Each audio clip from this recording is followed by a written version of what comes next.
Bueno.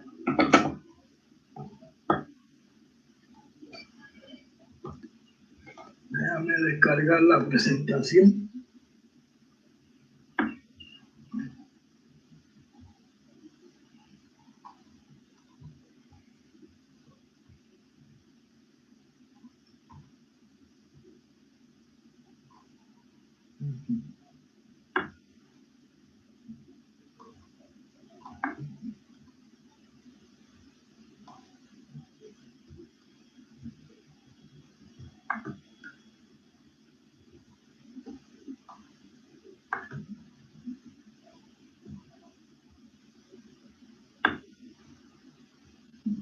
El problema para...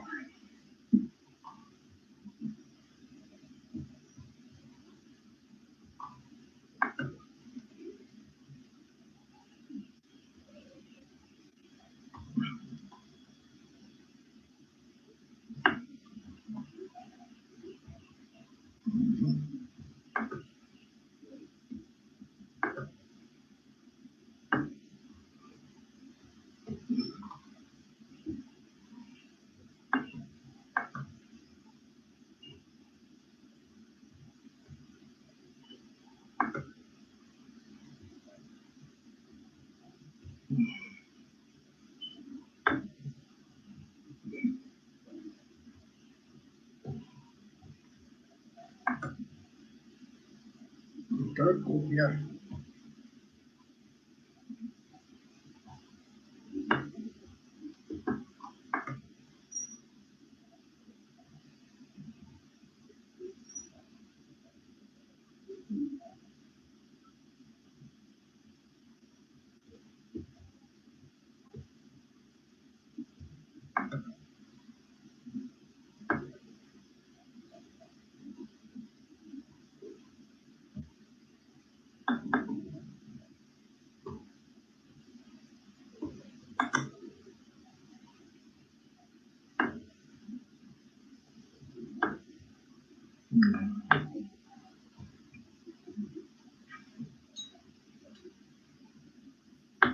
Bueno, mi querido Lick, tú me dices si ya podemos iniciar, ya están conectados. Dame un minutito, que no he podido conectar la presentación.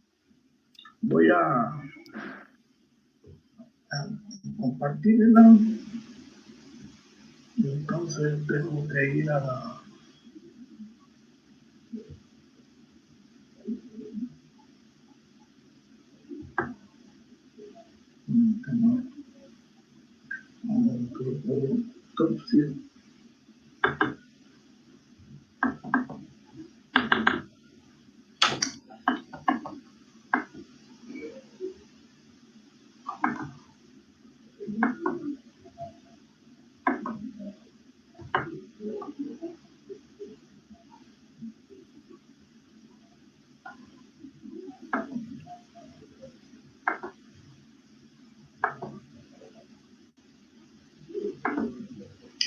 ¿Se ve la presentación? Se mira perfecta, Alex. Ahí estamos, okay. La política forense. Pregúntale al difunto cómo y por qué falleció. Bueno, entonces vamos a iniciar el día de hoy. Muy buenas noches a todos. La Casa del Operador de Justicia desea un feliz sábado. Hoy vamos a tener una conferencia de lujo en donde es disertada por nuestro magíster Samuel Rivera. Como ya lo hemos presentado en otras ocasiones, voy a dictar su currículum, que es desarrollador de política criminal y estrategias de seguridad pública, psicólogo especialista en forense, conducta criminal, investigador criminal experto, educador académico superior, catedrático en distintas universidades nacionales e internacionales, una vasta experiencia en todos los temas que nos ha impartido. Es la voz de la experiencia combinada con la teoría. Espero que disfruten y pongan en práctica todos estos conocimientos en estas maravillosas conferencias. Te quiero dejar en el uso de la palabra, mi querido maestro Samuel Rivera, para que iniciemos ya con esta maravillosa conferencia. Cualquier situación o cualquier cosa que suceda, audio, imagen, yo te estaré avisando, no tengas pena, ¿oíste? Continúa tú con tu conferencia, que aquí nos encargamos nosotros. Si hay algún problema técnico, te avisamos inmediatamente. Excelente. Pues muchas gracias y buenas noches a todos los que se están conectando desde todos los países de Latinoamérica, Puerto Rico y Estados Unidos. La conferencia que vamos a impartir hoy se trata de la autopsia psicológica forense y pusimos como subtítulo jocoso: pregúntale al difunto cómo y por qué falleció. Es interesante porque obviamente sabemos que una persona difunta no habla, pero tenemos que entender la definición de lo que es una autopsia psicológica forense. Y en sentido figurado es como revivir a una persona que ha fallecido y hacerle preguntas. Y posiblemente suene extraño, pero es posible obtener datos de un difunto específicamente sobre su condición emocional. Hay casos de muerte en los que los motivos de la evidencia no son muy claros, así que no se sabe con certeza si se trata de un suicidio, un accidente o un homicidio.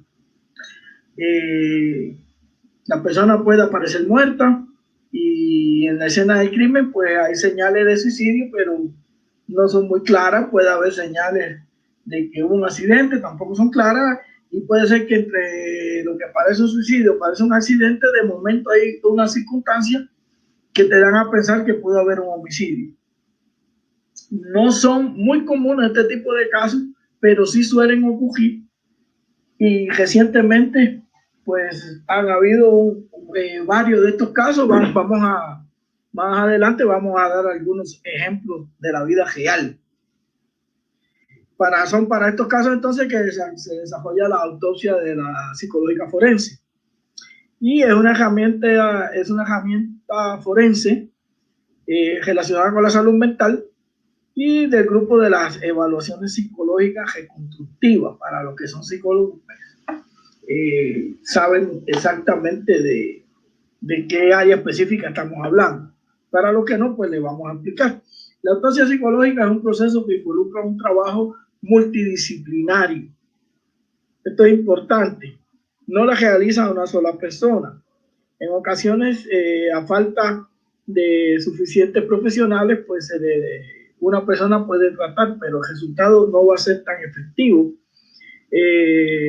como lo sería trabajar con un equipo multidisciplinario.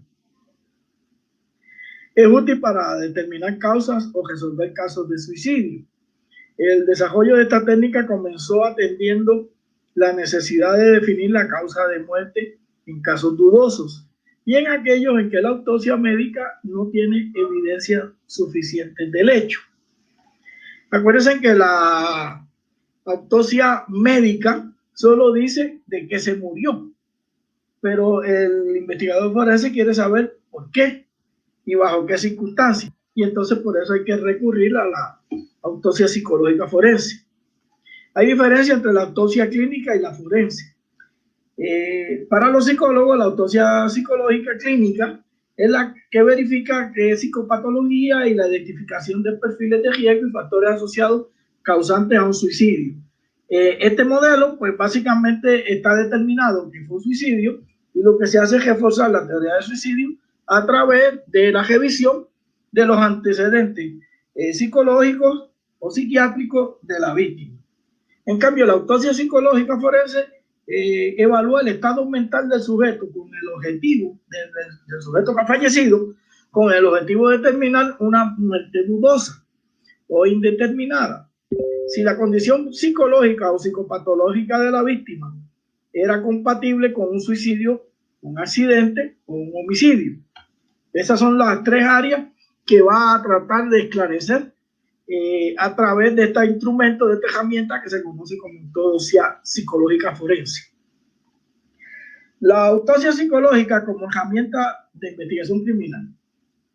Para que una autopsia psicológica forense sea admitida en la corte, depende de una entrevista semiestructurada, que es exactamente el mismo modelo de protocolo que usa un psicólogo forense para determinar otras situaciones víctimas, como casos de estrés postraumático, que son necesarios para determinar, para probar determinado tipo de delitos, como el caso de la violencia conyugal.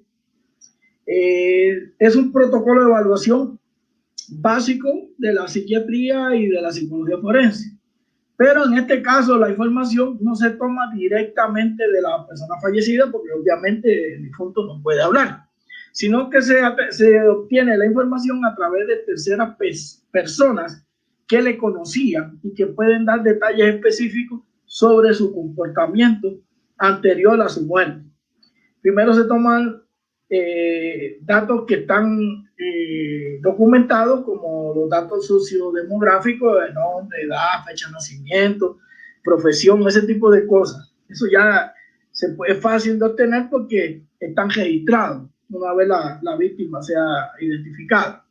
Luego se busca ver si tenían pertenencia a grupos. Puede ser grupos religiosos, pueden ser gremiales, pueden ser grupos políticos, grupos de camaradería, de celebraciones, todo ese tipo de cosas, para ver el envolvimiento que tenía en relación a esos grupos. También se busca la historia personal y antecedentes, siguiendo la revisión histórica y del desarrollo habitual que se hace en otras peritaciones psicológicas. Se cubren las diferentes etapas y áreas de exploración con énfasis en el manejo de estrés, control de los impulsos, actividades delictivas, red de apoyo, y eso se hace desde la infancia de la víctima. Obviamente, ¿a quién le vamos a preguntar? Pues a sus hijos, a su esposa, a sus padres, a sus hermanos, que son las personas más cercanas, también con los compañeros de trabajo, también es una fuente de información. Se busca el tratamiento psicológico o psiquiátrico que la persona haya tenido en el pasado, si había consumo de sustancias y conducta mostrada bajo efecto de las mismas. Y todo esto se tiene que realizar, la autopsia psicológica forense, se tiene una pauta de tiempo. Nunca antes de los 2 meses, entre 2 y 6 meses de ocurrida la muerte, y siempre antes de los 18 meses de tener conocimiento del hecho.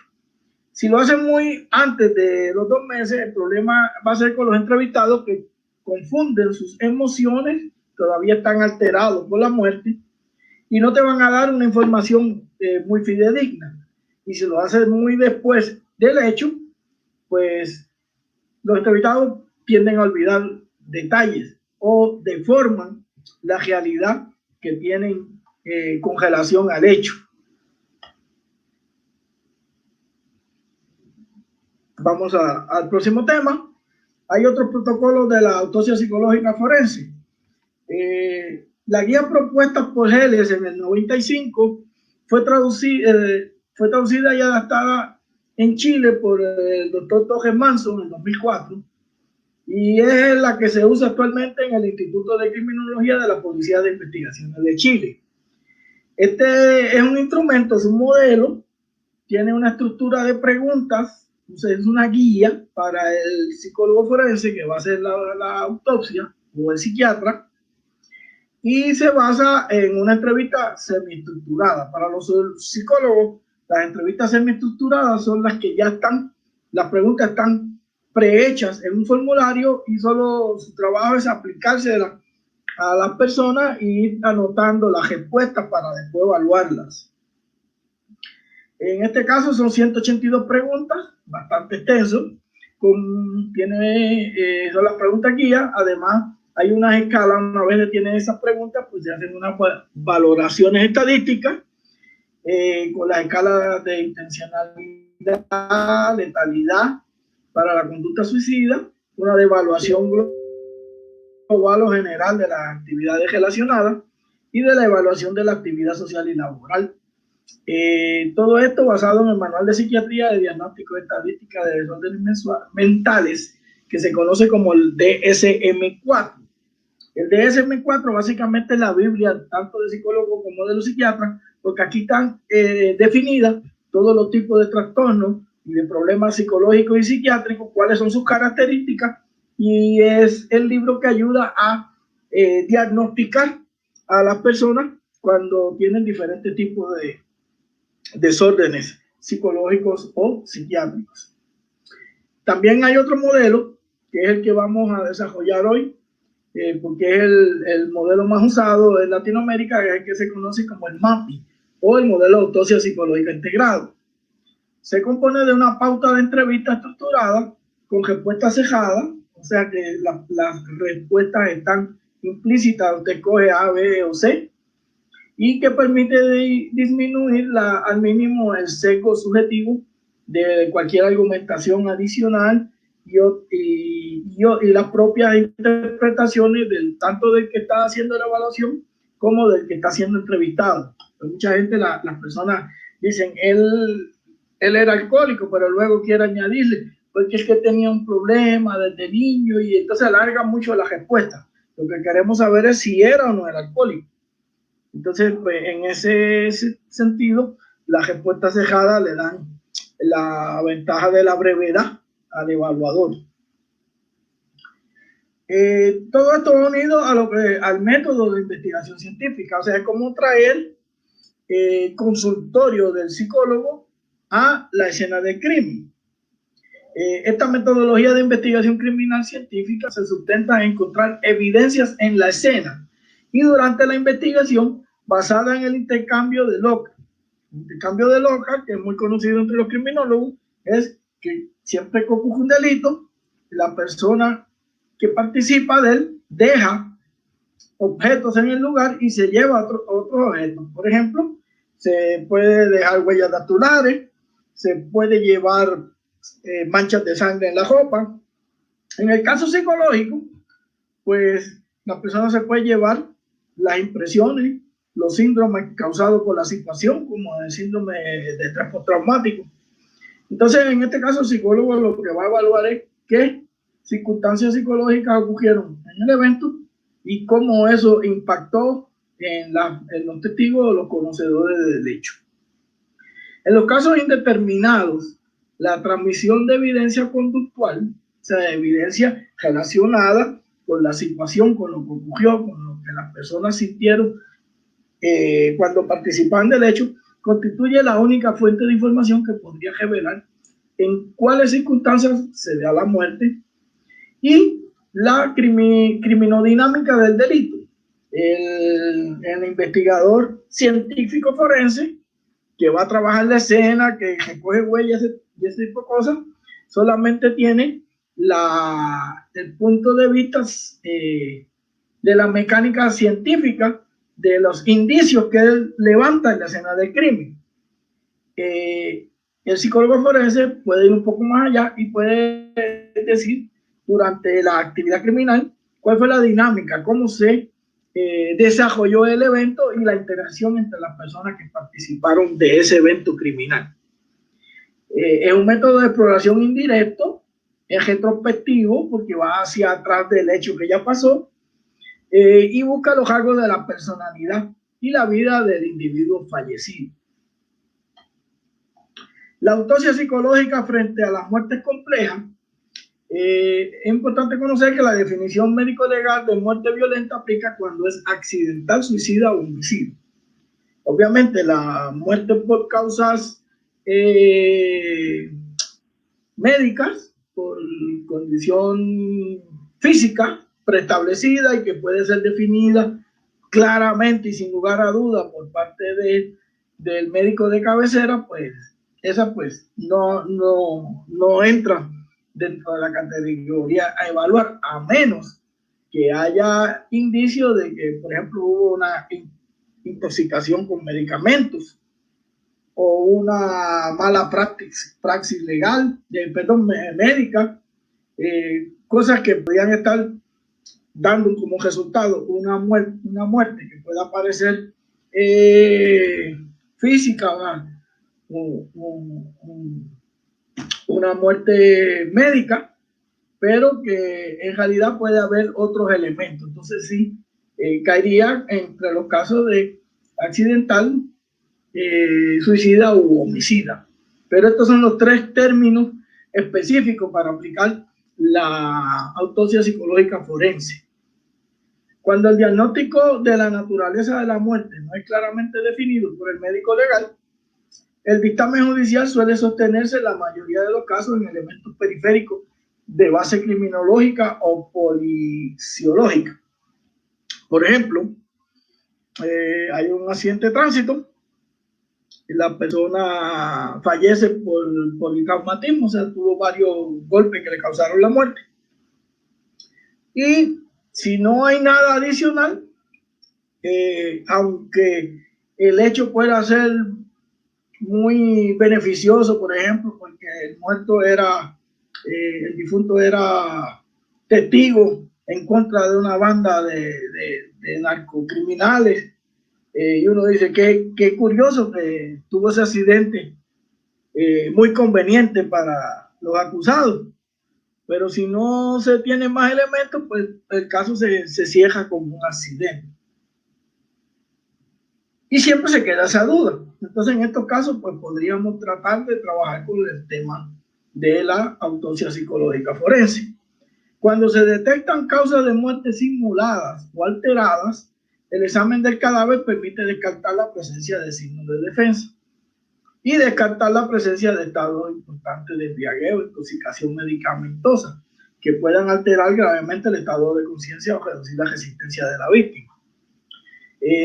La causa de la muerte debe coincidir con el mecanismo aparentemente utilizado y descartar la simulación de un suicidio por un accidente, por negligencia, como homicidio culposo, el término médico jurídico legal que se usa aquí en Guatemala, cuando alguien muere por negligencia, homicidio en otras jurisdicciones, o la simulación de suicidios por asesinato. En este caso, para darle un ejemplo, pues todos sabemos que, bueno, los que trabajan con escenas de crimen, que lo primero que un investigador avesado va a ver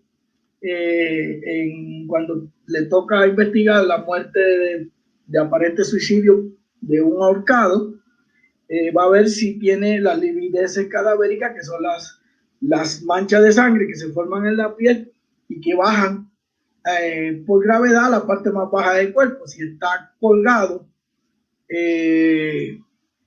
y totalmente suspendido en el área, esas livideces las va a encontrar en la planta. También tiene que haber, en el caso de los varones, una muestra de eyaculación por causa del ahogamiento. Si esas cosas no están presentes, si por ejemplo no está la marca del cuello, de la soga, o en el caso de una persona que se suicida con un disparo, no está el tatuaje de pólvora que queda por la proximidad del disparo con la piel de la víctima, entonces ahí empezamos a dudar. Esto no parece un suicidio, más parece un homicidio que quiere simular un suicidio. Y ahí es muy práctico y yo diría que necesario, entonces realizar la autopsia psicológica forense para descartar cualquier circunstancia. Vamos a tomar el ejemplo del suicidio versus un accidente de tránsito.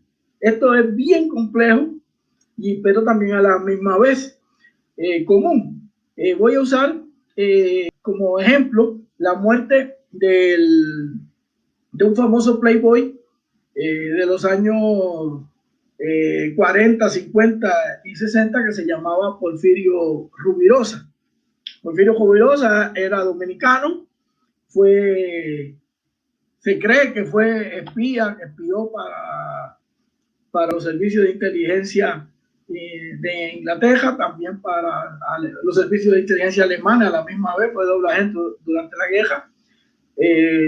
Aparte de que era diplomático de la República Dominicana, también se cree que espiaba para la dictadura de quien en aquel entonces era el dictador, el generalísimo Leonidas Trujillo.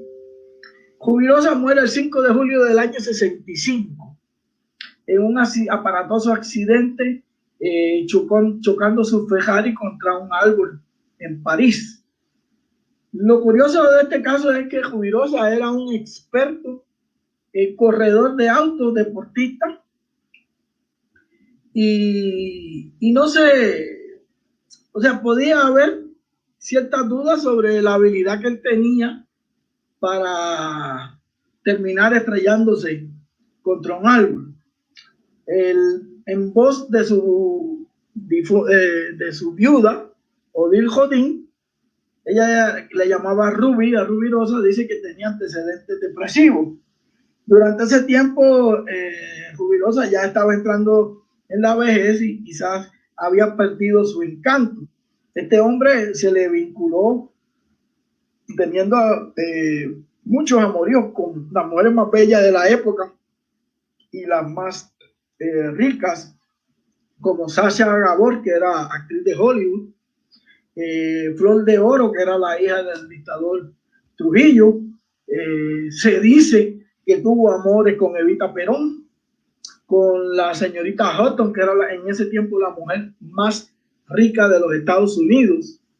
Y él, de hecho, se llegó a casarse y a estar con la primera mujer más rica de Estados Unidos y con la segunda también.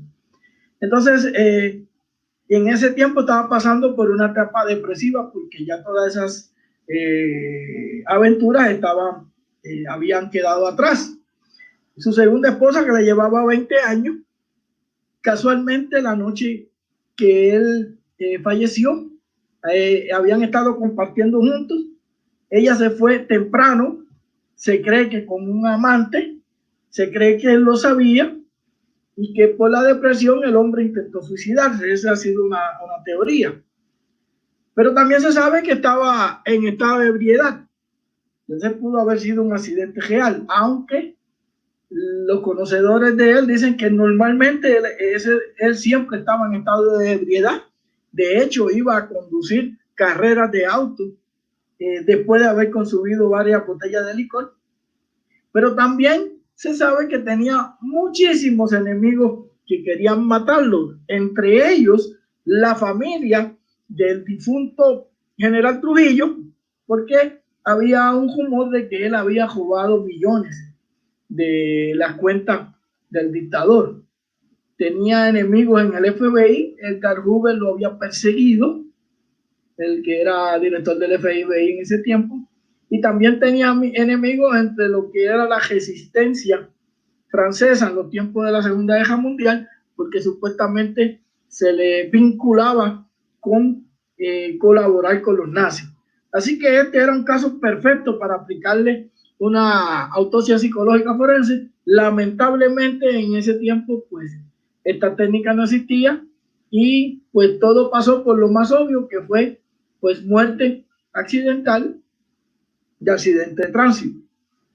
Cuando hay accidente de tránsito que envuelve solo un vehículo y un solo ocupante, por lo general debemos tomarlo como algo muy sospechoso, ya que la simulación de accidente sirve para evitar el estigma social del que se suicida.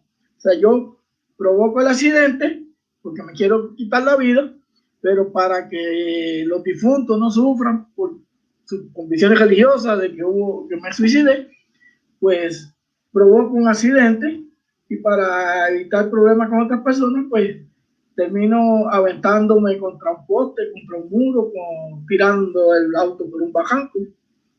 Y entonces estos son los casos que uno debe ver con más escepticismo y que son unos muy buenas categorías para hacer una autopsia psicológica forense. Un depresivo puede cometer suicidio. Eso es claro. Pero también puede tener un accidente real. Y puede tener un accidente real porque al estar depresivo, pues su foco de atención no está claro. Y por esa circunstancia, pues puede estar más provisto de tener un accidente que una persona que no esté pasando por un episodio de depresión. También puede ser víctima de un homicidio autoprovocado, y aquí voy a un caso muy famoso aquí en Guatemala, que fue el caso de Rosenberg. Rosenberg publica unos días antes de su muerte un video culpando a lo que en ese entonces era el presidente de Guatemala, Álvaro Colón, y que si ese video salía a la luz pública era porque el presidente lo había mandado a asesinar. Unos días después de haber hecho el video, Rosenberg es asesinado mientras corría bicicleta cerca de su casa.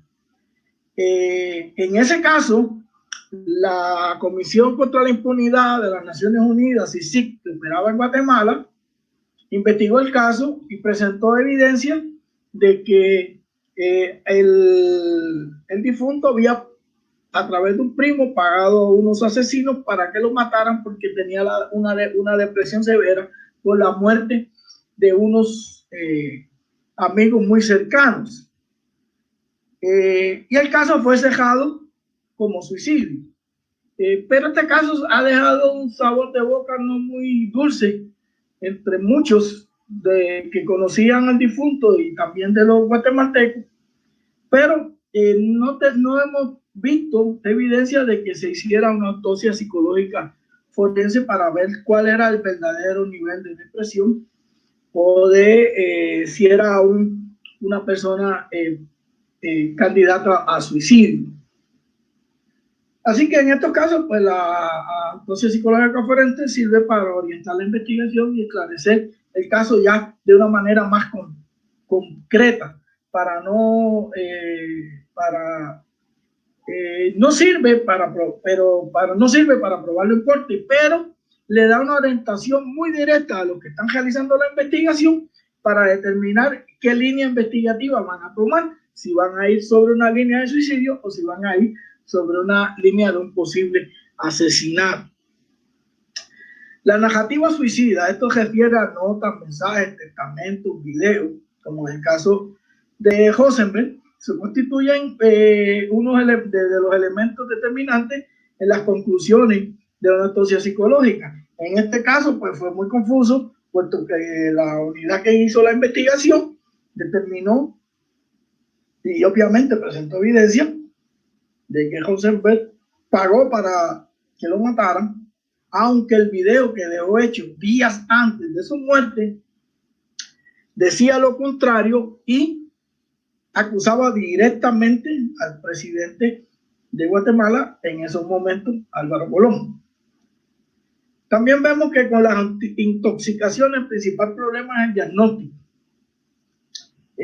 Tenemos una persona que sufre un accidente, está en estado de ebriedad o a los efectos de la droga, todo eso lo determina el médico forense, pero en la autopsia psicológica forense permite determinar la intencionalidad y voluntariedad del consumo con fines autolesivos. O sea, se emborrachó y se fue a conducir el auto porque quería matarse, o alguien lo convenció de que bebiera, le permitió que consumiera más de la cuenta y lo motivó a que saliera conduciendo. Esto es bien difícil de probar, pero es muy posible y ha ocurrido en muchas ocasiones, y la autopsia psicológica forense puede dar luces sobre este tipo de situación. También está la causalidad, la causa, en caso en que la muerte se produce como efecto indirecto de una conducta suicida. También muy difícil de determinar, ya que la causa directa de la muerte tiene que ser el resultado o consecuencia del acto consciente de suicidarse. Un ejemplo de esto es el caso bíblico de la muerte de Urías. Urías era el esposo de Betsabé, una mujer que mientras Urías estaba en la guerra, David, que era el rey, la llevó a su cama y la embarazó. Para evitar el escándalo, David invitó a Urías a que viniera de la guerra, se quedara en su casa, bebiera, comiera y tuviera relaciones con su mujer, así el niño se lo podían achacar a él, al padre, o sea, al esposo. Urías no quiso hacerlo, la Biblia no explica por qué, pero él no quiso estar con su mujer. 2 veces le insistió el rey David de que se fuera a su casa y él prefirió dormir con la tropa fuera de su casa. Entonces, luego de esto, él es enviado de nuevo a la guerra. David le manda una carta con él mismo para que la lleve a su general y que decía que en el medio de la batalla lo pusieran al frente donde era más peligroso y que lo dejaran solo para que lo mataran, y así entonces la difunta quedaba como viuda, el rey se casaba con ella y entonces la falta quedaba cubierta. Lo curioso es que podríamos decir, aunque en la Biblia establece que el caso fue de asesinato por parte de David, porque él planificó todo para que muriera, la misma Biblia establece pauta que podríamos decir que Urías podía estar enterado de que la mujer le había sido infiel, de que el rey al que él servía lo quería matar. De hecho, él llevaba en su mano la carta donde daba órdenes a su general de que lo pusiera al frente en la batalla. Y podemos pensar que si hubiésemos en ese tiempo hecho una autopsia psicológica forense, hubiera habido una combinación entre asesinato y suicidio. Es muy posible. Estos ejemplos no solo les clarifican la necesidad de la autopsia psicológica forense, sino lo complejo de ciertas situaciones para determinar la culpabilidad o específicamente si hubo intención o no en el hecho. También hay lo que se conocen como muertes atípicas. Esa es la persona que comete suicidios complejos y cuando la muerte involucra dos o más métodos letales, sea en forma simultánea o consecutiva. Ahí en los dibujitos arriba de la gráfica pueden ver a un individuo que se está ahorcando y a la misma vez está tratando de disparar. Hay otro caso de un individuo que se va a aventar de un piso alto, pero a la misma vez lleva un puñal apuntando su estómago, lo que posiblemente al caer va a quedar con la herida. Entonces tenemos una persona que se ahorcó y se dio un tiro a la cabeza, y tenemos una persona que se tiró de un último piso y se apuñaló con un arma blanca. Entonces el investigador, que no estaba allí en el momento del hecho, tiene una confusión grandísima sobre esa situación. Yo recuerdo un caso allá en mi natal Puerto Rico de un individuo que era un consejero de una escuela. Estaba en un salón, aparentemente se disparó, pero lo encontraron en otro salón distinto a donde se disparó, porque después que se disparó pidió auxilio.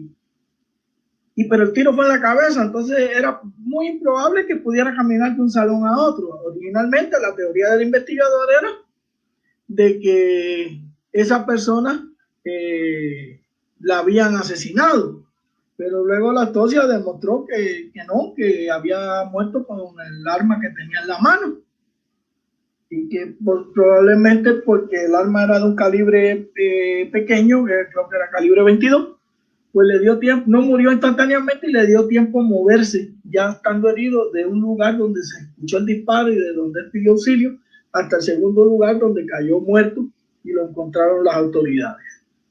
Entonces estos suicidios complicados se caracterizan por una traumatización secundaria o doble que no es intencionada según el método original del suicidio. Se da un disparo y el cuerpo se cae desde las alturas o se cae al agua. Entonces aparece el cuerpo en el mar con un tiro a la cabeza. La autopsia dice murió por el tiro, no murió por ahogo. Y entonces uno se pregunta, ¿lo mataron y lo tiraron al mar? ¿O el tipo al matarse cayó al mar?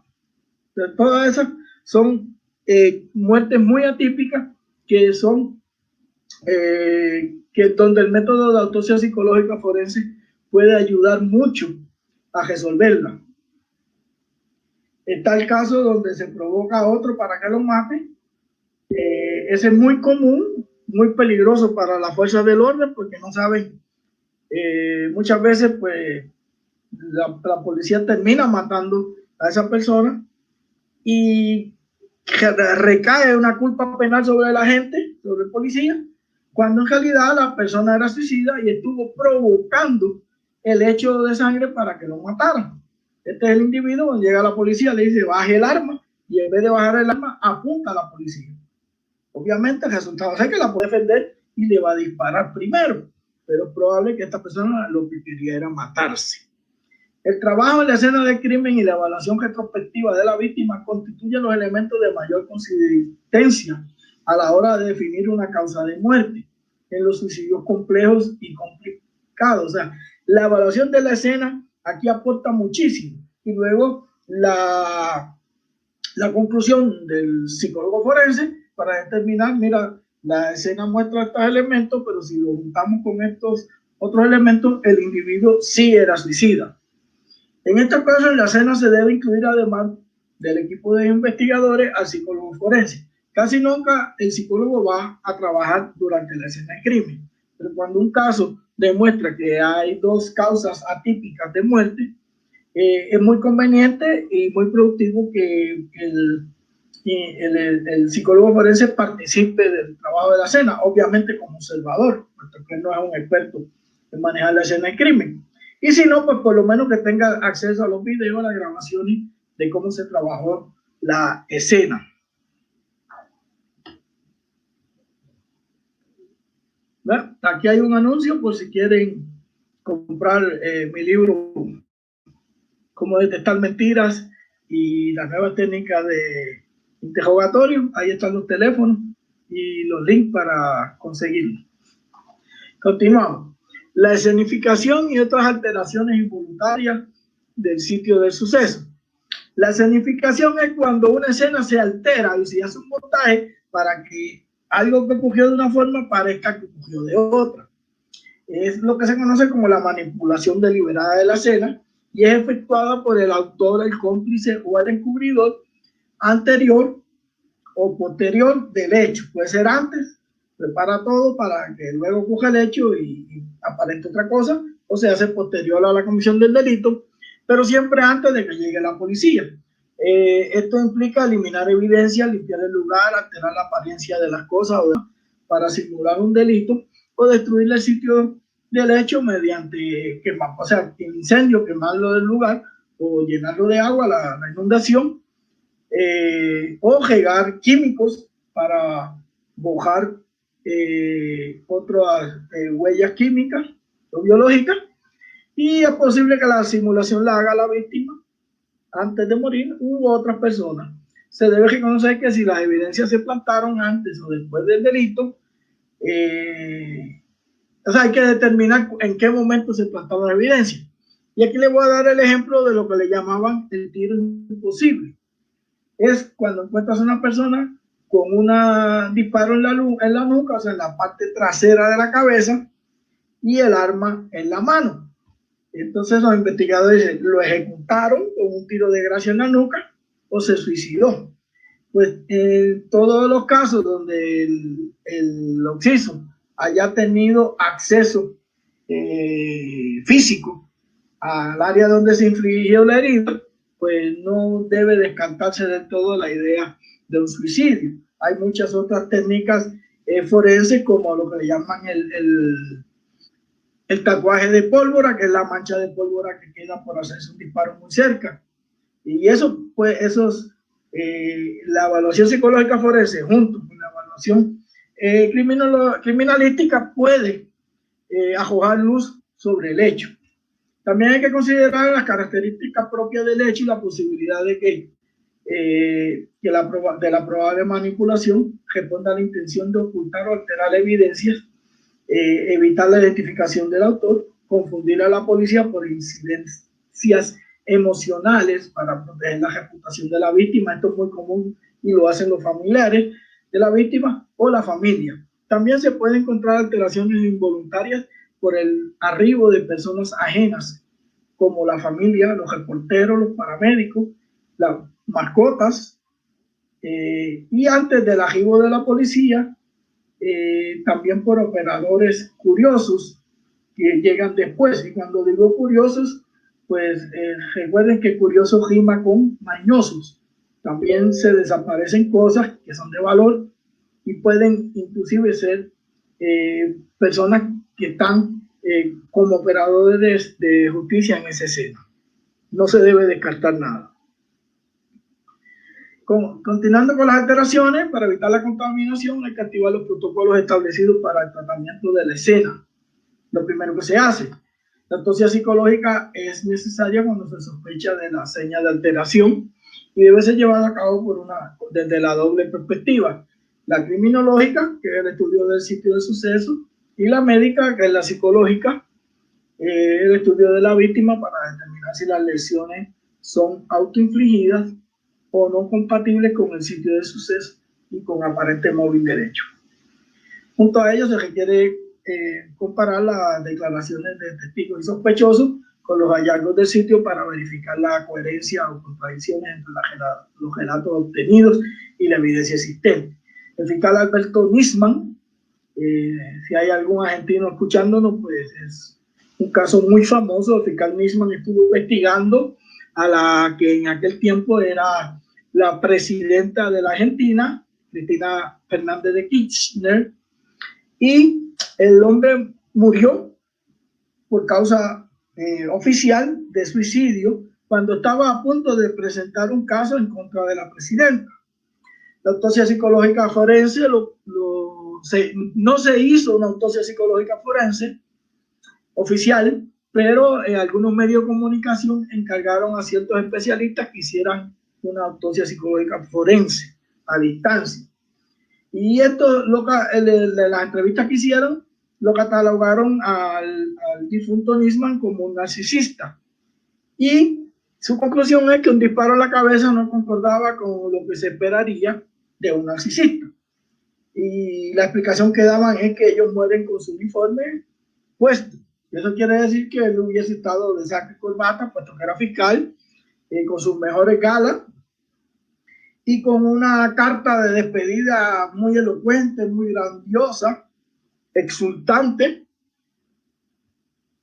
Es la conclusión de uno de los peritos consultados por el departamento de noticias de ese medio que ordenó la autopsia.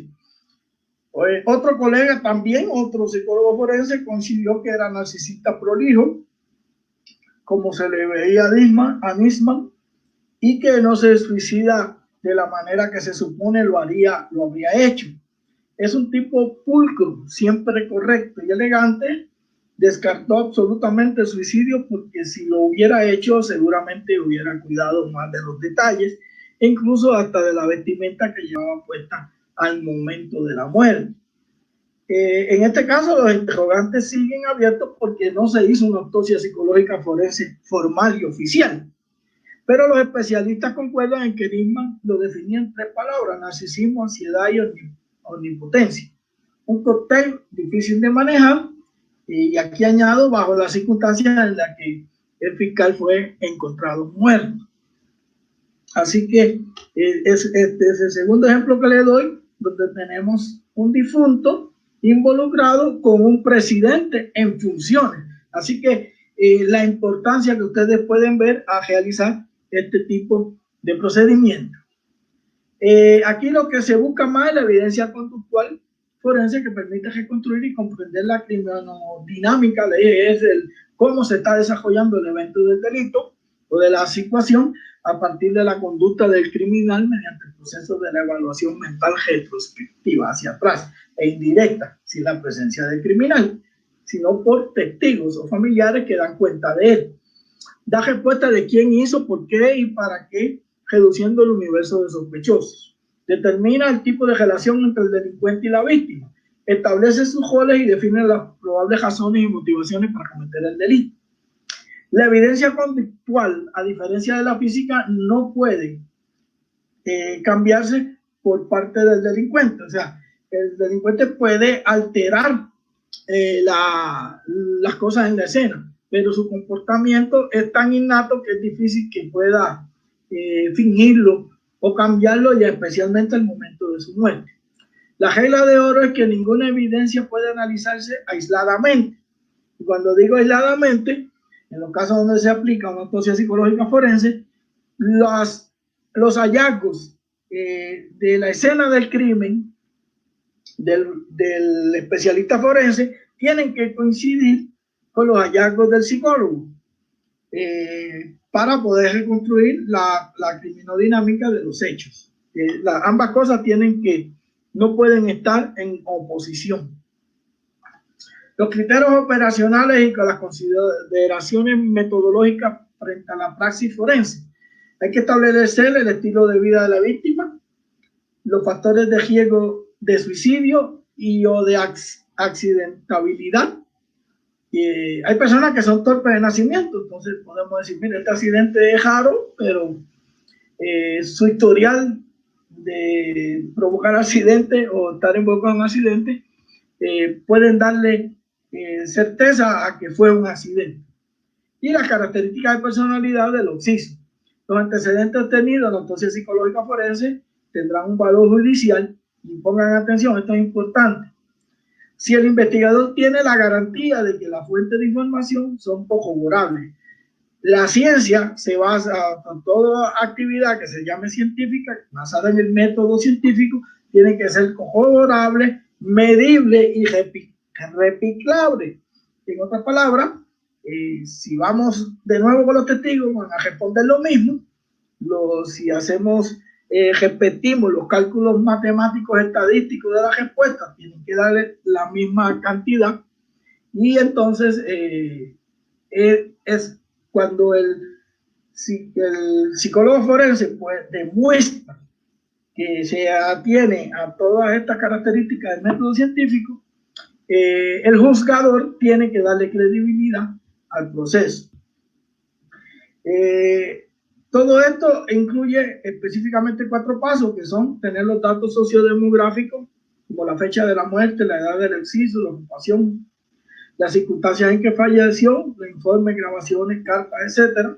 La reconstrucción de su vida, específicamente sobre rasgos de personalidad y acontecimientos vitales, estresantes, cómo él los enfrentó y cuáles fueron las alteraciones adaptativas, etcétera, etcétera.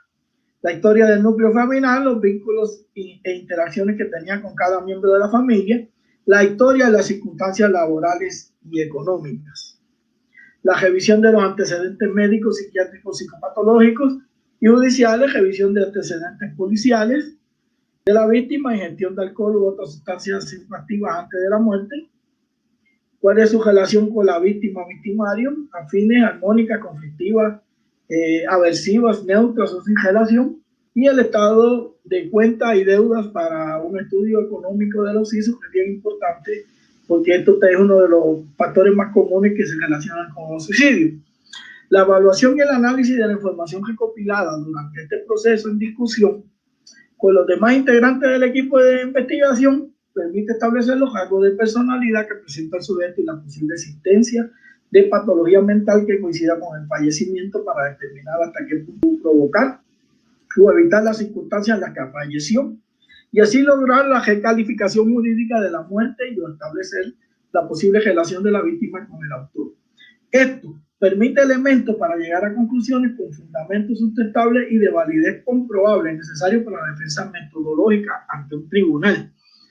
Cuando la autopsia se realiza y las conclusiones se llevan a cabo en equipo multidisciplinario, donde está el psicólogo, el fiscal, el forense, el investigador criminal, esas conclusiones tienen más validez que cuando lo hace una sola persona. De ahí recalcamos muchísimo en que la autopsia debe hacerse por un equipo de profesionales calificados.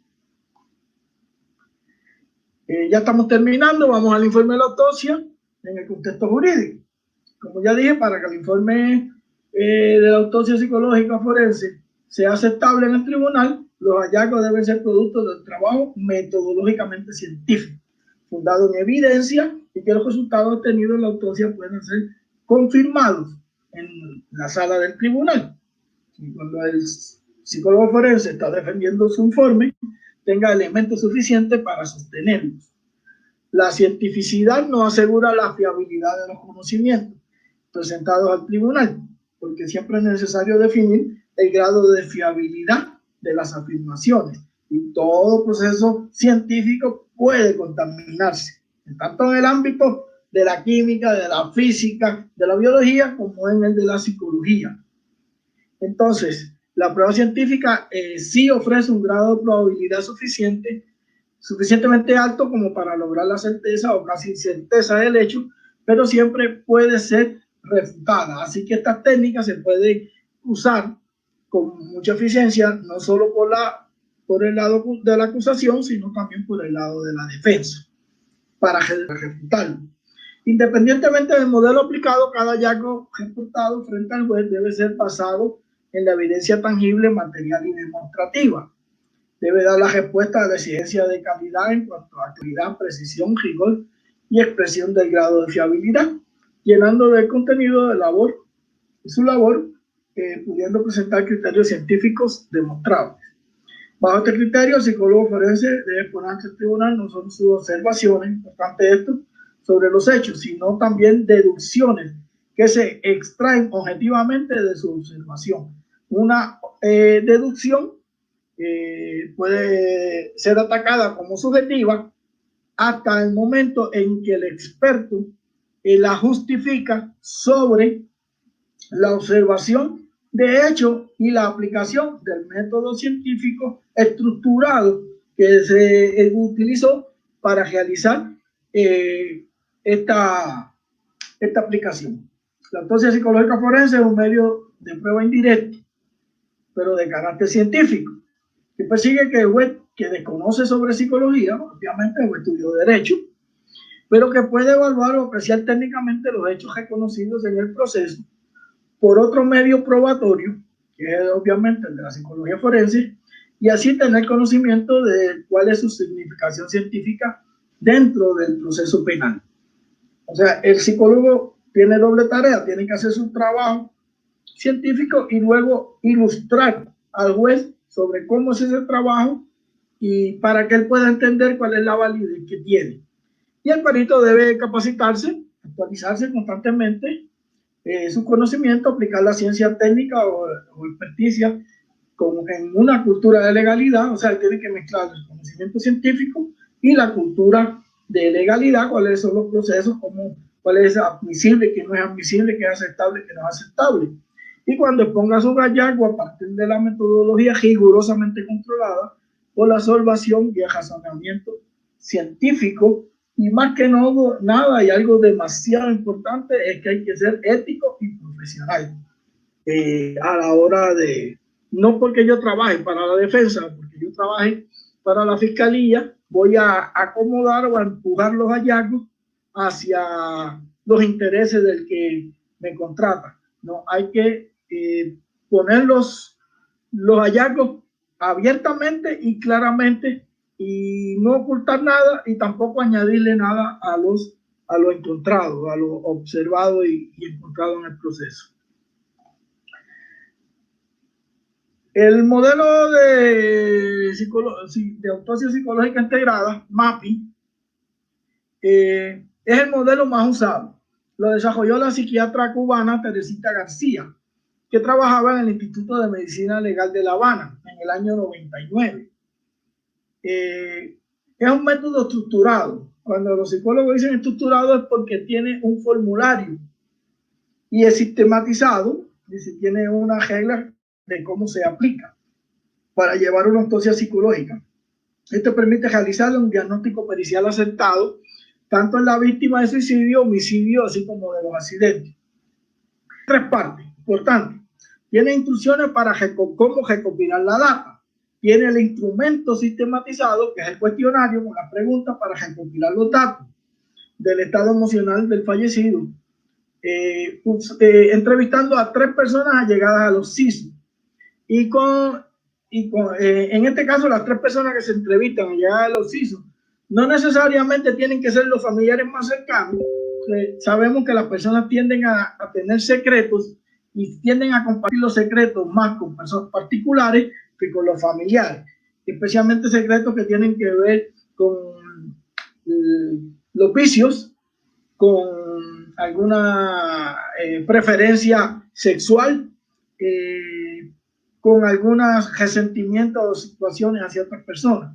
Entonces, lo que se recomienda es que de los 3 allegados, tener uno que nos dé data básica sobre el historial familiar de la persona y los otros 2 que sean más de su círculo externo familiar, pero que tengan una relación muy allegada con el difunto. Sobre este modelo voy a dar una opinión muy personal. Está desarrollado dentro de un sistema donde lo político se confunde con lo científico y considera ciertas conductas antisociales, como antisociales, solo porque la persona no se adapta a patrones que promulga este sistema. Por ejemplo, se usan frases como la moral socialista, el patriota, todo ese tipo de cosas. Entonces, un poco mezcla la parte científica con la parte política de ese país. No, con esto no pretendo desacreditar el modelo, porque es muy efectivo. También hay otra queja de que el instrumento podría ser demasiado redundante y muy extenso, porque cuenta con más de 40 páginas.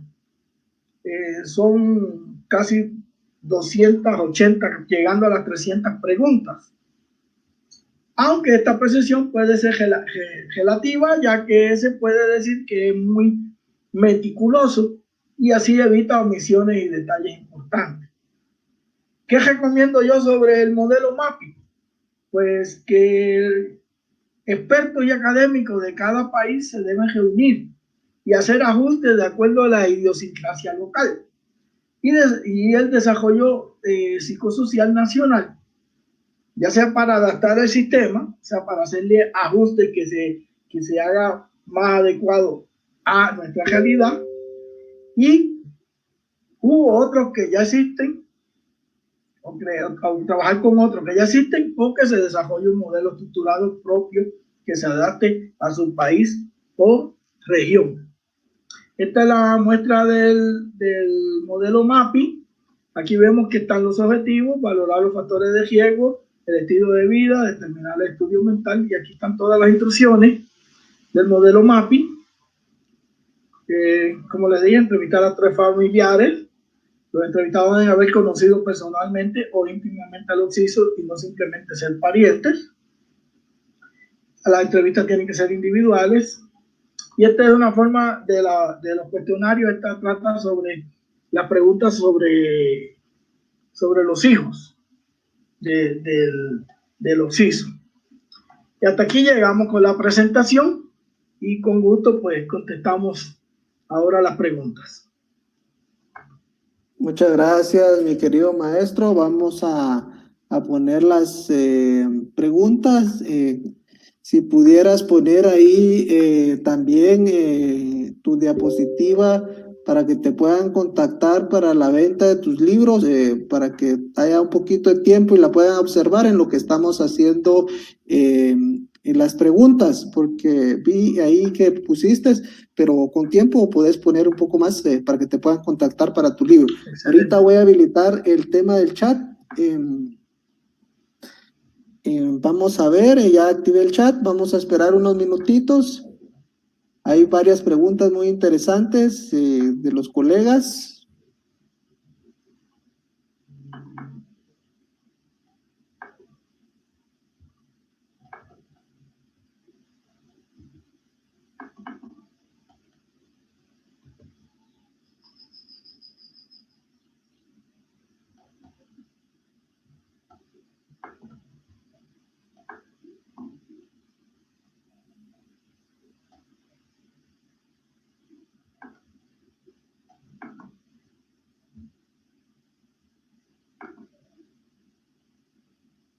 Ahí está, me dice si se puede observar. Se mira perfecto. Vamos a platicar un poquito. Adquiere la mejor herramienta para el investigador forense. Están los números de teléfono, si lo quieren apuntar, es el 787-753-1231, o pueden visitar la dirección que aparece en pantalla. En Centroamérica pueden llamar también al teléfono 5722-1433 o a escribir a usnadled@yahoo.com. ¿Cómo detectar mentiras? Solo está disponible en Centroamérica. Recuerden que es la segunda edición, perdón, ¿sí? Tiene un descuento del 15%. en juguetes educativos y juegos para terapias. Tomen en cuenta eso, mis queridos amigos, y pueden contactar aquí al maestro para que puedan adquirir este maravilloso libro. Ya estamos recibiendo las preguntas de los compañeros. Vamos a esperar un momento en lo que se termina.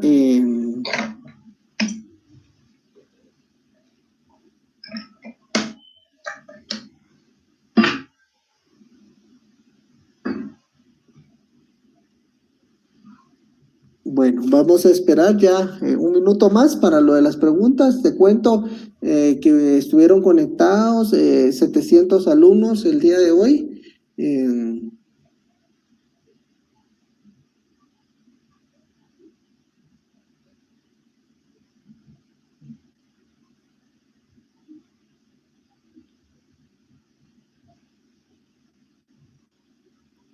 Bueno, vamos a desconectar el chat para hacer las preguntas de los compañeros. Vamos a iniciar. Indica Sabrina Michelle. Vamos a poner aquí para que aparezcas en pantalla. Ahí estamos. Ya estás ahí ya en la plataforma. Vamos a darle un poquito de iluminación a esto. Vaya.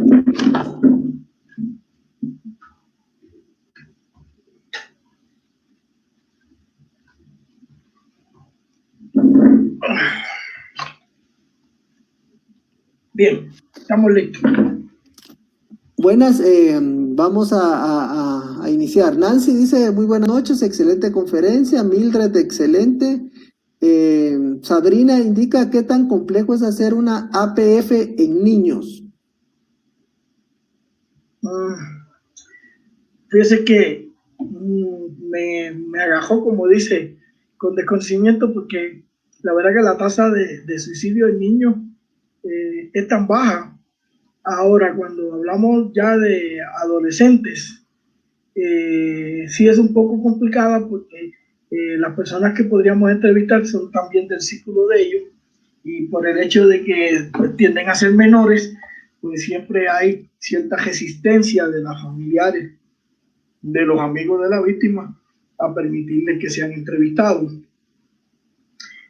Otro problema también es que muchas veces las inseguridades de los menores lo llevan a involucrarse con personas indeseables, y como ellos ocultan este tipo de relaciones, pues a veces muy poca la información que se puede obtener de los jóvenes. Sí es, yo diría que es muchísimo más complicado hacer autopsia psicológica forense de menores que ya cuando se trata de adultos.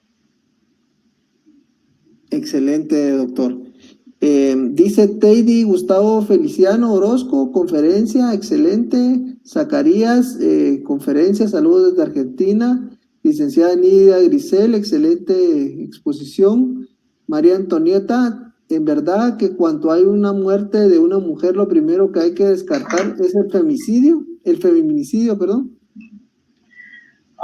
Ese es un tema complicado, porque hay el tema del femicidio, pues como hay grupos de opinión que son muy combativos sobre ese tema, pues cualquier cosa que vaya contrario a decir que hay un femicidio, pues por lo general tiende a ser duramente criticado. Pero la realidad es que no podemos considerar todas las muertes de mujeres como femicidio, porque tiene que haber, para que haya femicidio, tiene que haber un elemento de relaciones de poder de parte del varón hacia la hembra, o algún elemento de misoginia.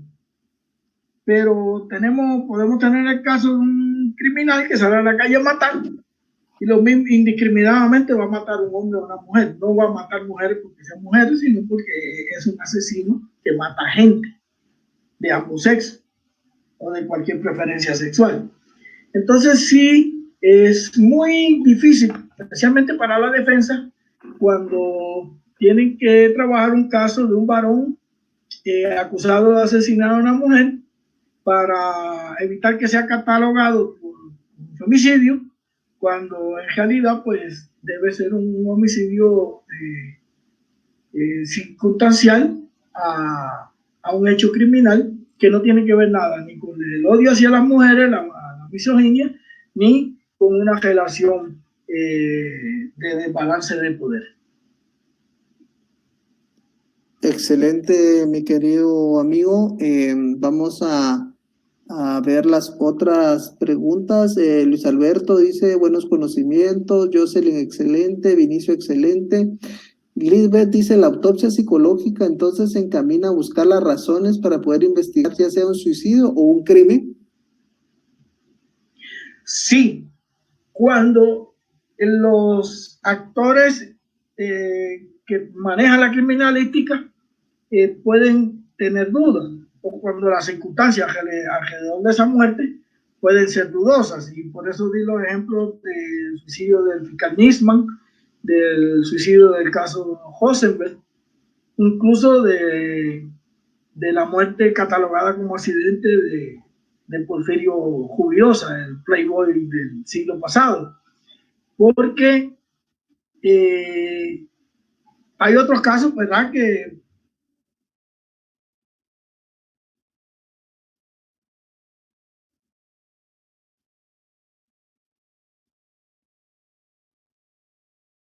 Amigo, te quedaste sin audio, pienso. ¿No me escuchas? Si pudieras volver a ingresar a la sala porque se fue la... ¿Me escuchas ahí?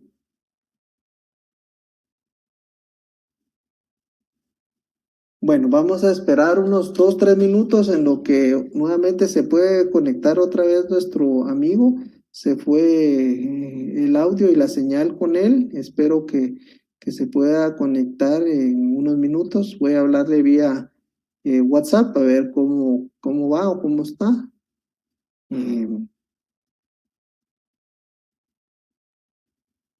Esperemos unos minutitos.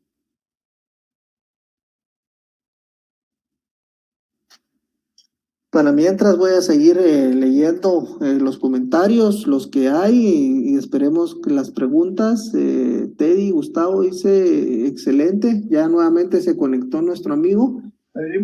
Así, pero ya estamos de vuelta. Excelente, no fue mucho tiempo, aquí estábamos platicando y leyendo algunos comentarios. Si pudieras contestar nuevamente la pregunta, porque cabal cuando iniciaste, fíjate que se fue el audio. Sí, con gusto. ¿Podrías repetirme la pregunta? Sí, la autopsia psicológica entonces se encamina a buscar las razones para poder investigar ya sea un suicidio o un crimen. Sí, lo que estábamos diciendo era que específicamente si es un accidente, un suicidio o un crimen, cuando los investigadores forenses, los técnicos de escena y los criminalistas no pueden definir con seguridad cuál fue la causa de la muerte. Y específicamente también cuando son lo que llaman las muertes de conveniencia, cuando aparece muerto en un aparente suicidio, un testigo importante para una causa criminal, o como los casos de los ejemplos que dimos que estaban relacionados con personas de mucho poder, como son los presidentes de Argentina, la presidenta argentina en el caso Nisman, o el presidente de Guatemala en el caso de Rosenberg. Muchas gracias, querido maestro. Lilian Álvarez dice, ¿qué es el intercambio de Lockhart? Es un postulado que establece que en todo crimen hay el delincuente o los involucrados dejan algo y se llevan algo. Y el trabajo del investigador forense es encontrar qué dejó y qué se llevó. Ejemplo, deja sus huellas dactilares en la escena y se lleva manchas de sangre de la víctima. En el caso de la autopsia psicológica, pues puede ser que llevó al lugar su ira y se refleja en la manera en que mutiló al cuerpo de la persona, y quizás se llevó la satisfacción de haberse vengado de una persona, eso ya viéndolo desde la perspectiva psicológica. Muchas gracias, maestro. Indica Gastón Castillo desde Perú, muy buena conferencia. Karin, excelente. Ana Mónica Alonso, gracias por compartir. Gabriel Alejandro Palacios, excelente ponencia. Héctor Saúl, excelente conferencia. Felicidades por un tema muy extenso e importante. Gerardo Galindo, muy buena conferencia desde Tegucigalpa. Saludos, Gerardo es un excelente investigador. Tuvimos el placer de trabajar varios casos juntos allá en Honduras. Saludos desde acá de Guatemala. Excelente, saludos a Gerardo, hasta Tegucigalpa. Jessica Reyes Ordóñez, el modelo MAPI es similar como perfilar al occiso a la creación de un árbol de ruta. Sí, tiene mucha similitud, pero en otras áreas, pues como busca objetivos diferentes, pues es mucho más amplio. Muchas gracias, Eric Balizó. Buenas noches, muy buena conferencia. ¿Habrá alguna dificultad de realizar la autopsia psicológica en Guatemala, donde casi nadie acude con el psicólogo? Pues es interesante porque nunca se ha hecho. Y no se ha hecho, yo me atrevo a decir, no porque no haya un impedimento jurídico, sino porque quizás no hay los profesionales o los expertos. El año pasado tuve el placer de ser catedrático en la tercera cohorte de psicología forense, de la maestría en psicología forense de la Universidad San Carlos de Guatemala, y por primera vez empezamos a enseñar este modelo y estas técnicas, así que esperamos que las próximas promociones de esa materia de la maestría en psicología forense pues puedan empezar a ejercer esos conocimientos en los casos. Aparte de eso, pues pueden contratarse como testigos expertos. A ver, ahorita no recuerdo cuál es el término jurídico. Consultor técnico. Consultor técnico por parte de la defensa para apoyar algunas teorías de la defensa en los casos de corte. Muchas gracias, maestro. Héctor Leonel García indica cuál es el margen de error. Alison Pamela Poggio indica qué diferencia hay entre autopsia psicológica y necropsia psicológica. Pues hasta mi mejor conocimiento creo que son los mismos, aunque sí está el concepto de la autopsia psicológica clínica, que es cuando se le pide al psicólogo que sustente las situaciones emocionales que tenía una persona, pero que ya está definitivamente diagnosticado que su muerte fue por suicidio. En cambio, la psicológica forense es donde la causa de la muerte es dudosa. Muchas gracias, mi querido maestro. Daisy, excelente conferencia. Saludos desde Guatemala. Gabriel, excelente conferencia. Agudiza la percepción de investigador. René, saludos y felicitaciones para el profesor y amigo Samuel Rivera. Junto amigo, te manda saludos. Felicidades. Gran hermano de armas. Bueno, saludos ahí a René. Miriam Aide, excelente, muy buena conferencia. Kimberly, excelente. Elda Azucena, muy excelente conferencia. Damaris sí tiene una pregunta. ¿Cuál es el equipo interdisciplinario para la realización de la autopsia psicológica? El interdisciplinario tiene que ser el psicólogo, el fiscal, el agente investigador, un técnico de escena del crimen y, si es posible, un estadístico. Excelente, muchas gracias, Karin Unice, gracias por la conferencia. Ángel Giovanni, buenas noches. En los casos de violación y femicidio, ¿qué es lo primero que deben de evaluar psicológicamente en el cadáver? Las marcas.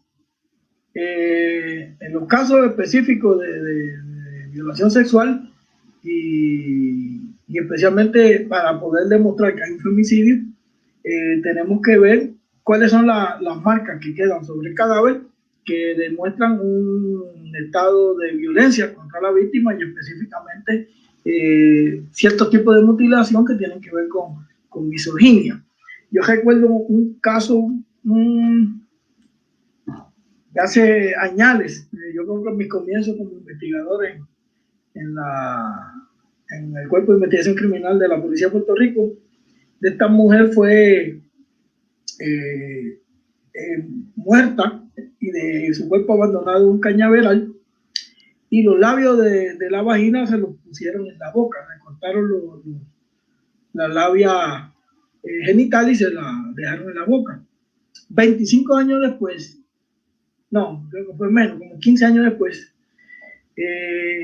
se esclarece el caso de un secuestro y violación de una niña de 9 años. La persona que secuestró y violó a esta niña, la vecina sabía que él era la última persona que había llevado en su auto a la mujer que 15 años atrás había aparecido muerta. Y con la información que nos dieron, pues se investigó el caso y se pudieron relacionar ambos casos. Y en este caso en particular, viéndolo en retrospectiva, este depredador sexual, que es el término moderno, en aquellos tiempos no se manejaban estas técnicas, sí dejaba en sus víctimas la muestra de su misoginia. En el caso de la niña de 9 años, no se conformó con violarla, sino que le profirió moretones severos en la cara, un mordisco en uno de sus senos, casi le arrancó la aureola, el pezón de una niña que a esa edad ni tan siquiera había desarrollado sus senos. Entonces, todas esas marcas demuestran una ira y un odio específico en contra de la mujer.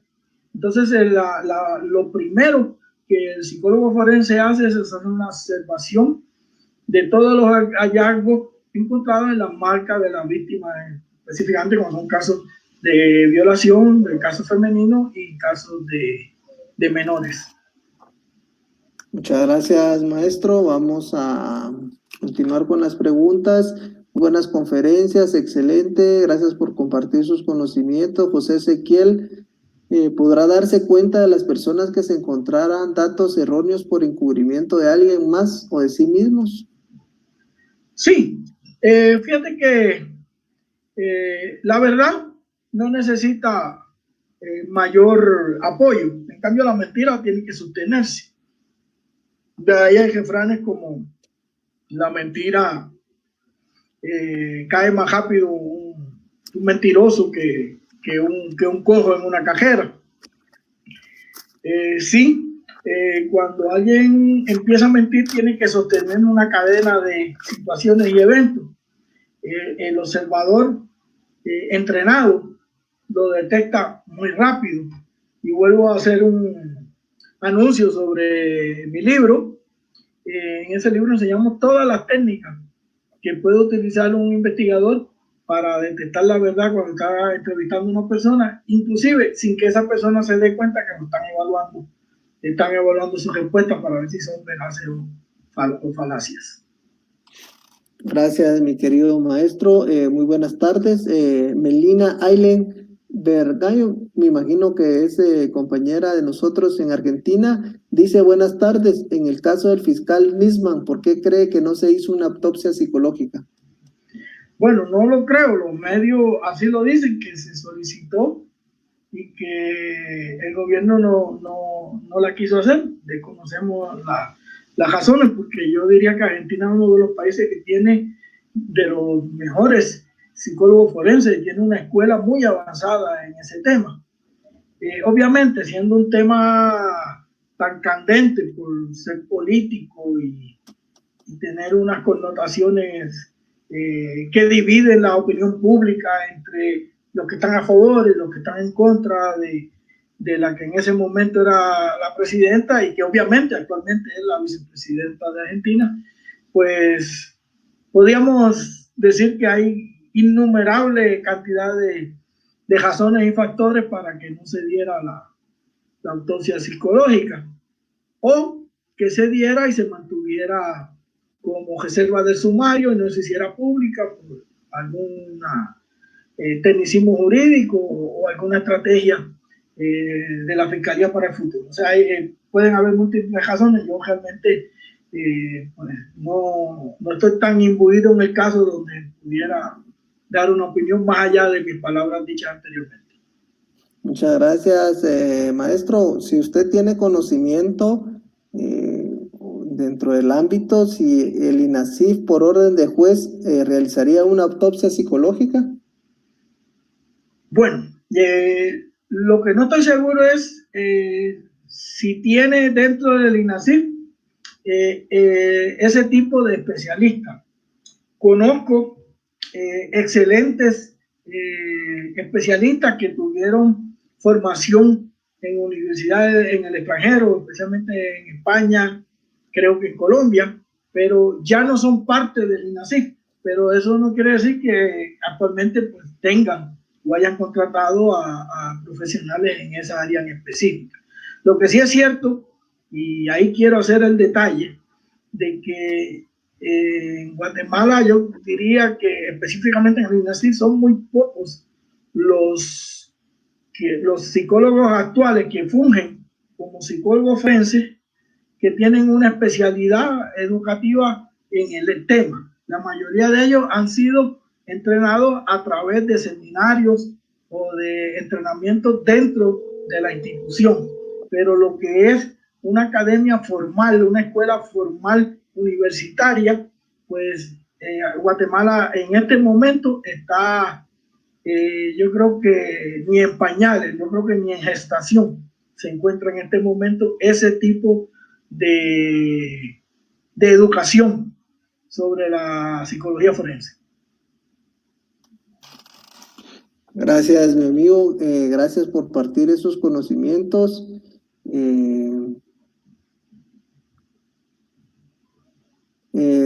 Dice Víctor Manuel Díaz, ¿estará usted o tendrá conocimiento del caso del periodista Art en Guatemala? Si usted tiene conocimiento de ese caso. Sí, he escuchado, pero en este momento no cuento con suficiente información como para hablar en detalle sobre ese asunto. Jorge Antonio, aconsejable realizar, siempre es aconsejable realizar una autopsia psicológica, dice. Interesante tema, muy bueno. ¿Incidencias en la práctica de la autopsia psicológica forense? ¿Alguna incidencia que usted recuerde, maestro? Bueno, en realidad no podemos exteriorizar sobre casos específicos en los que hemos trabajado, pero sí puedo decir que hubo un caso muy particular. A mí personalmente me tuvo un envolvimiento tan profundo que de alguna manera tuvo algún efecto psicológico en mi persona, que fue la primera masacre de reos en el penal de Ceiba, en Honduras. Es un caso que me tocó investigar con las autoridades de Honduras. Eso fue en el año 83. Y fue interesante porque la versión oficial decía que pues básicamente creo que eran 67 o 70 pandilleros que murieron en el evento, pues básicamente desarrollaron una actitud suicida y se tiraron solo armados con un revolvito a enfrentar a la fuerza del orden. La escena la lavaron, llamaron a los bomberos, limpiaron todo y fue una investigación muy larga, muy compleja, con muchas presiones políticas de todos lados. Y yo diría que en mi carrera como investigador, yo creo que fue el caso más significativo que me tocó realizar, especialmente para hacer la evaluación de si lo que oficialmente se presentaba como muertes entre los reos así con un ataque suicida de los que fallecieron.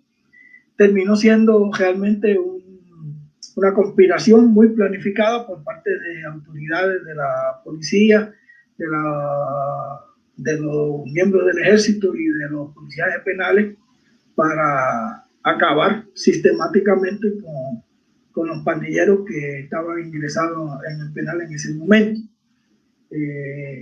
También fue un caso que tuvo mucha confrontación con mis convicciones, porque yo toda mi vida había sido un investigador que combatía la delincuencia y en especial la delincuencia de las pandillas humanas, como le llaman en esa zona.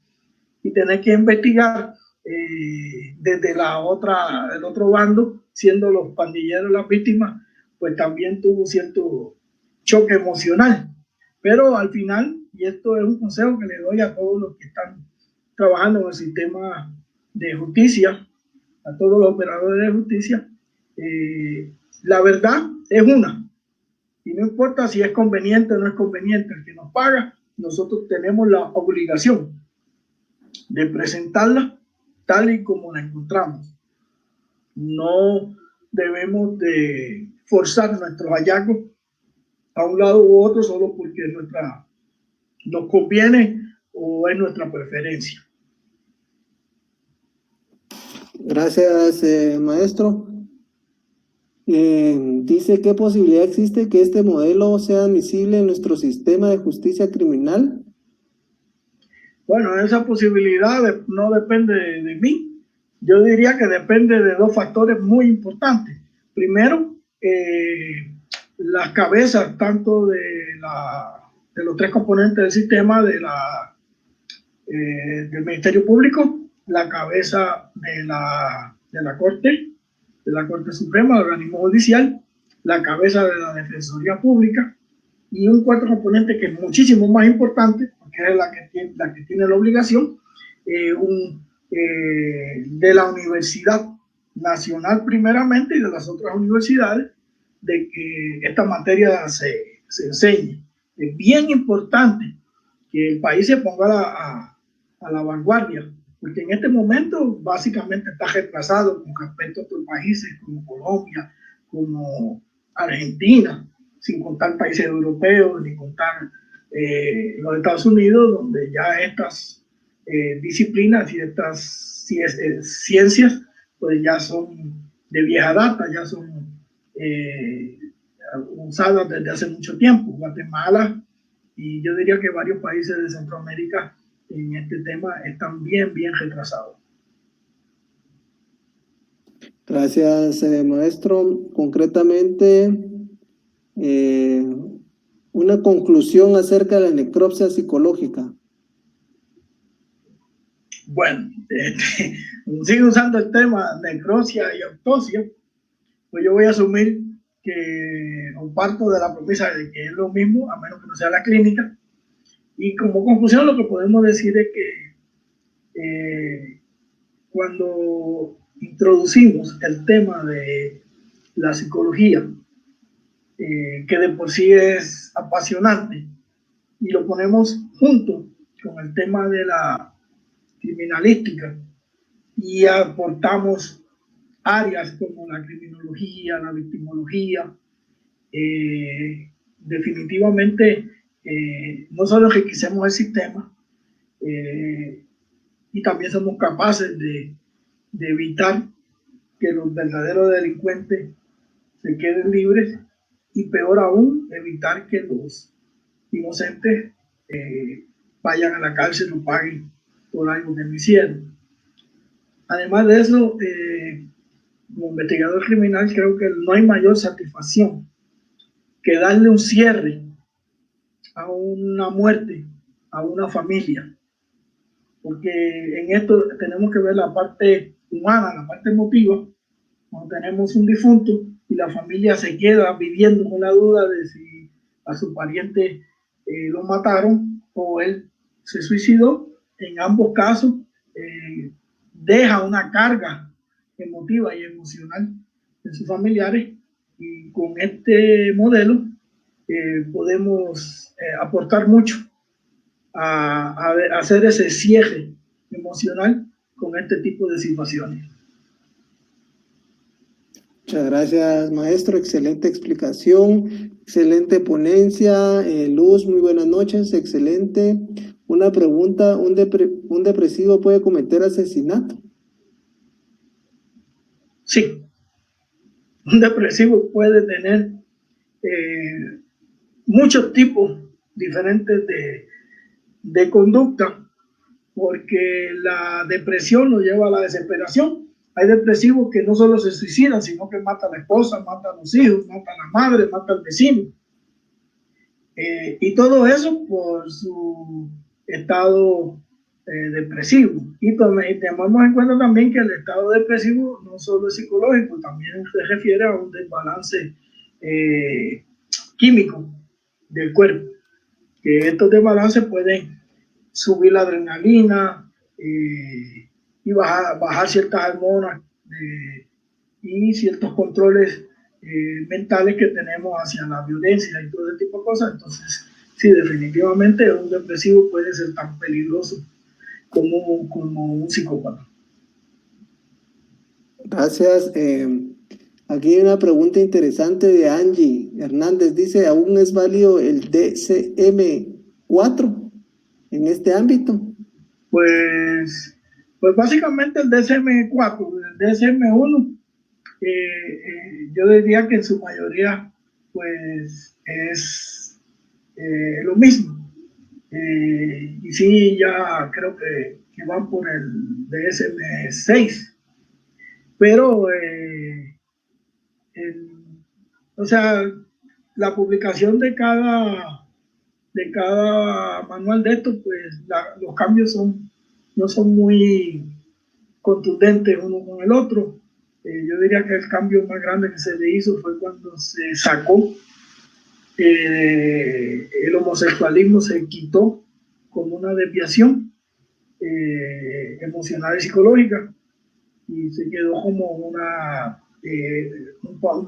patrón de conducta normal. Sí, pero de todas formas sigue siendo la mejor herramienta que tiene el psicólogo y el psiquiatra para diagnosticar los casos. Excelente. Todos, la mayoría de muy buenas conferencias. Solo hay una última pregunta. Todas las noches. Quedó muy claro todo. Manolo. Sí, Manolo, excelente conferencia. Una pregunta: ¿en qué caso se aplica o utiliza la autopsia psicológica? Ese creo que la habías contestado. Sí, como ya dije, el análisis criminalístico no puede determinar si la muerte fue homicida o suicida o accidental, o cuando el caso, por las circunstancias y la relevancia, pues tienden a crear una duda general sobre la causa de la muerte. Gracias, maestro. Hemos finalizado. Por último, Tito Pérez dice, excelente, muchas gracias. Tito es otro excelente investigador, compañero de muchos años. Excelente. Uno de los mejores expertos que tiene allá la isla de Puerto Rico en el área de análisis de inteligencia. Excelente. Saludos a Tito. Entonces, para mí y a la Casa del Operador de Justicia, siempre es un gusto tenerte, maestro Samuel, en este tipo de conferencias muy productivas.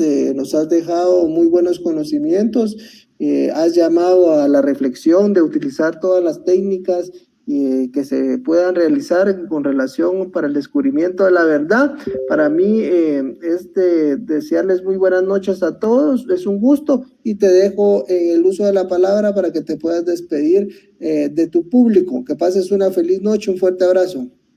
Muchas gracias, y muchas gracias también a los que tuvieron la paciencia de conectarse por más de 2 horas a esta charla, casi 2 horas. Y sobre todo quisiera enfatizar que es importante seguir adelante. Y para seguir adelante hay que prepararse. La educación es lo que nos saca de cualquier atraso, pero también es importante mantener la ética en todo lo que hacemos, y en especial en este tipo de disciplina que de alguna manera pues, es muy manipulable la injerencia subjetiva del especialista, puesto que depende de sus conclusiones. Así que, por lo demás, pues felicito a todos los que se conectaron, porque eso demuestra el deseo de ampliar su conocimiento. Siempre hago la advertencia de que una conferencia no te va a hacer experto en el tema de la autopsia psicológica forense, pero yo, mi propósito específico es, y espero haberlo logrado, es despertar la curiosidad. Hay mucha información en internet, hay muy buenas escuelas de este tema a nivel internacional, y esperemos que algún día Guatemala pues, sea uno de los pioneros, de los proponentes de esta técnica de autopsia psicológica forense. Por lo demás, pues muchas gracias y buenas noches.